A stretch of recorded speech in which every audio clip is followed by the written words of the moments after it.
Alright, folks, welcome back. Sorry again that bar gets in the way as I'll have to get rid of it. What was the question asked after this If he can game? switch races. I'm all for that.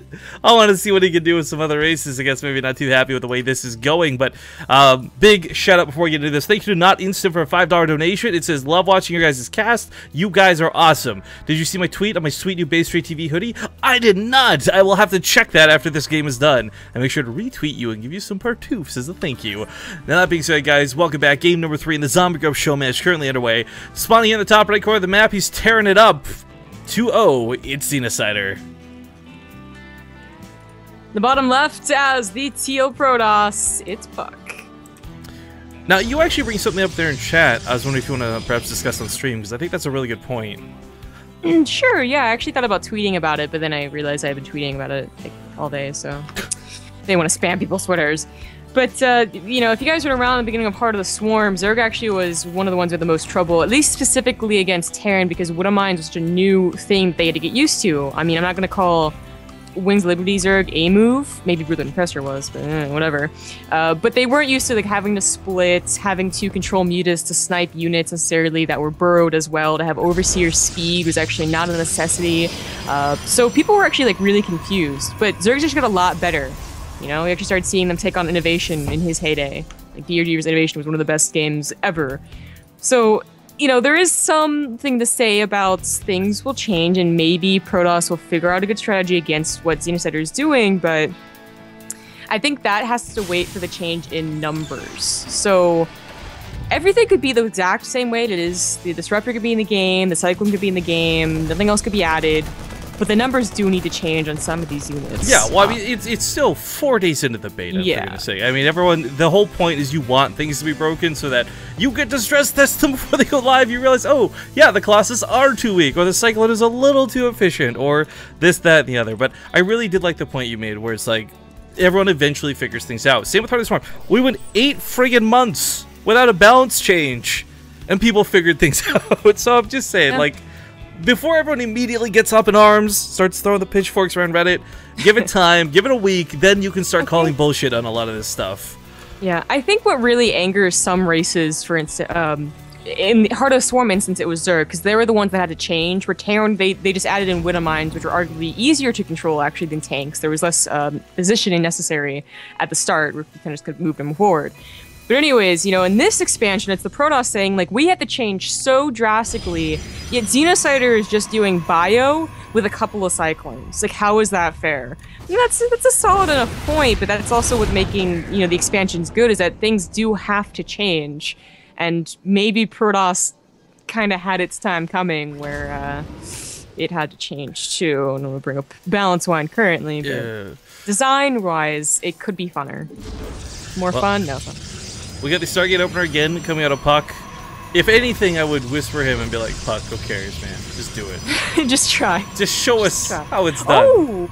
But actually, this may even be more of a reason to go into carrier. Xenocider throws 2 factories. Yeah, going mech. Ooh, interesting. I mean, bio itself hasn't really changed. They didn't really get that crazy element. Ghosts weren't fine-tuned. There was no new bio unit introduced, Rip the Herc. So what we saw so far is Xenocider some really cool integration of Cyclones with what was bio in the background, but he's actually going to go full on mech this time. And what I am curious about is if he goes for the air behind it or not. Surprisingly, new battle cruisers are really good at being dangerous and really hard to catch. So have you heard about what David Kin said would be the new unit? Yeah, I was reading about that on Reddit. It was like an air-to-air fighter or something like that, right? Yeah, it could change to air-to-ground, but it was apparently his idea for it. His hope. Oh, that's gonna die. Oh no, he's running away. It was that it's supposed to be helpful when it comes to aggressive mech, not turtle mech. And yeah, exactly. I would love to see something kind of like the Wraith, where it just was like super Tom Kazansky crazy, or however you say that guy's name. I mean, that would be cool. I just feel like the problem right now is that mech already got a couple of buffs, and it's already a lot better, and bio got nothing. Oh, he's gonna do it, baby! I don't know if his stream suggested it to him, or someone said, hey, these guys are shit-talking you on the stream, but gosh darn it, guys, believe it or not, 2-base carriers is totally viable versus mech. I 100% support this move. Usually it's so expensive to get carriers too. We've actually seen some people try and go 2-base carriers in Heart of the Swarm, as odd as that sounds. Or even Wiz Liberty. White Rock comes to mind. Yeah, well, it happened with Liberty, I think, Dongregyu in the GSO Finals versus Genius. That was really weird. But anyways, Legacy of the Void, because you have such a quick start economy, and carriers are a lot stronger, it's actually not the worst. It's actually a pretty good investment, really. And they're, for the most part, they live. Like, if they don't live, that's probably your mistake. Well, beautiful use of the Phoenix so far. All this buying him a little bit of time. Stasis Trap out here as well. I'm never going to say this sub's name. It looks like it's probably a name in Polish, but Kazus Slim. Slim. KCIWZLM. Thank you for subbing to the channel. I'm sorry that I will never, ever say your name correctly. Okie dokie. Well, we do have those carriers on the way, 2 at a time, with upgrades as well. Xenocider... Oh, he's actually... Did he just skip the Annual Pulse Crystals before Graviton Catapult? That could be a big mistake. No, I think he mistook one for the other. I'm actually kind of thinking that might be the case too, but that'll come in as a nice investment later if Vikings come into play, but... Yeah, that's got to be a mistake, because Graviton Catapult is such an essential upgrade to the carriers. And it's a habit, right, for Heart of the Swarm players. Like, whoever gets Graviton Catapult. Well, it's going to have to cancel the space, there's just no way to really hold on to this. The Cyclones can lock onto the carriers, but here's the kicker, guys. Carriers just do so much damage so quickly, it almost doesn't matter. As long as you're microing with those carriers, the Interceptor Focus Fire is fantastic now. Swapping from target to target is seamless, and you can actually walk away without the Interceptors disengaging. Now, I think he was trying to hide those, and I don't know if that Hellion run-in just now did see it or not. Well, now he sees it. Yeah, fully aware what's going on. He's going to lose a lot of units to that Focus Fire.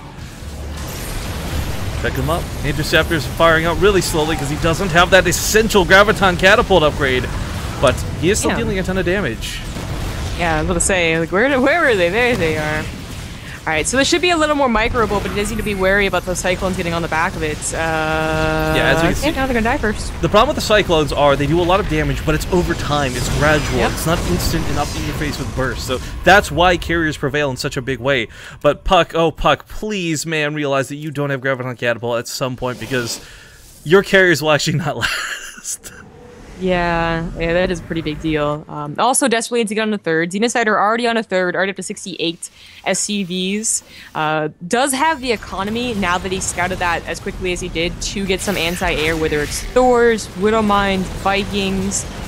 As long as he can keep harassing with these Cyclones, it might just be an economy game here. Well, for Puck, one of the cool things about the carriers, folks, is if you wanted to, he could actually dump out 8 of the Interceptors just to sit here for a minute. They would auto-latch on to anything that came by an attack, like, say, these Cyclones. And weirdly enough, without Graviton Catapult, it might be a faster, more efficient way to fight. I'd love to see, you know, maybe a Forge down, too. He actually really can't afford much, if anything. He is starting to mine out of his main, I'm guessing, too. Yeah. I really just... It's taking everything... I really wish you didn't give me Ref. Because it's taking everything in my power not to just go to all chat and say, Puck! Get this one really important upgrade, man! Oh, that is Blue Flame. So a bunch of probes go down despite only 3. Now 1 Hellion getting in. But see, this is a role where I think... There we go, Graviton Catapult does start, by the way. But this is a role where I think the Adepts can start to fill. If you have a mech player constantly harassing you, the Adept actually does so much damage, it destroys a Hellion very quickly. Both Hellions and Adepts have a very slow rate of fire, but the Adepts got more maneuverability. That whatever it's called, psionic transfer ability is really cool, but looking to try and catch Puck a little off guard. We got Hellions going towards what appears to be the natural. Cyclones looking to finish off that really low Nexus, and they could probably lock onto it and kill it. Oh god. Oh god, Hellions the natural. Oh no. Oh no. Of course, so this time, Oracle could start going ham, but meanwhile, the Cyclones attacking that Nexus. Trying to get this down as quick as he can. He's going to lose a lot of Cyclones. These are not cheap units. Throwing them away like this is not worth it. So as good as that was to kill all the probes, I mean, he loses his most expensive part of the army. Yeah.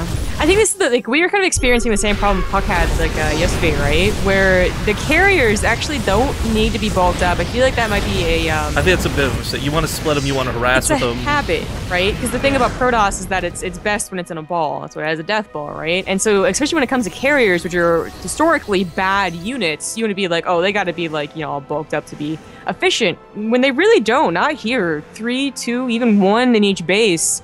is probably okay until you actually do see their entire army come forward, which will now consist of Widowmines and Vikings. Yeah, the Vikings are actually not that scary. We learned that you can have like 50 Vikings on the field and still not stand a chance against carriers. But Widowmines go a long way, because what the Widowmines do, above all else, is they take out the interceptors faster than anybody's business. Now, there's still microbility on both sides of the field, but one of the problems for Puck, I fear, is that he doesn't really have a form of detection.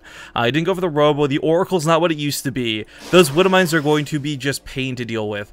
And the worst part of this is, if Xenocider gets a medevac out, like he is now, and starts dropping, carriers are really slow to respond. You just can't get back to the main. You can't defend the third at the same time if they're clumped up. You have to split.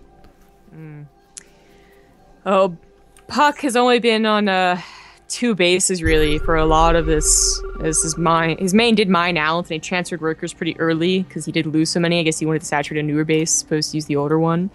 But that is really showing in the supply depot, or supplies. These Widowmines were produced 10 at a time. Yeah, that's insane. That's just ridiculous. This is so. He might just walk under the carriers and forget the interceptors. You know, just say, all right, I'm going to lose 20. Yeah. I'm going to lose 20 Widowmines getting in there, but there'll be another 20 that actually burrow. This is when you wish that they did have splash damage, because maybe there's a chance they explode like on each other and just kill each other. Yeah, but this is what I'm talking about. They are going to get on top of carriers. He's going to try and split, but goddamn, it's not going to go anywhere. Those carriers go down real quick. Surprisingly, some of them do serve, well... Oh, scumbag interceptors, please. Do not bring those back. It's actually, I mean, I thought it was going to be a lot worse, okay? Oh, God. I mean, like, yes, he loses, he was going to lose that game, but I thought all the carriers were going to go down, and actually only one went down, so... saying it wasn't that bad. Well, ladies and gentlemen, game number 3 going to go to Xenocider, and we may very well have a race switch coming out of Puck next. Looking to change it up and try and find a way to get over his Terran, I guess... limp. He's having trouble. I definitely feel like if you give somebody like Puck, though, 2 more games where he was playing carriers instead of just 1, he plays us so much different. He plays us so much better, so much more refined. I mean, Puck's a good player, but I really feel like that was not a strategy he's comfortable with, or was probably even practiced, to be honest. As you said several times, carriers have essentially been dead up until Legacy of the Void. Nobody uses them anywhere. Minigun maybe sometimes, that's about it.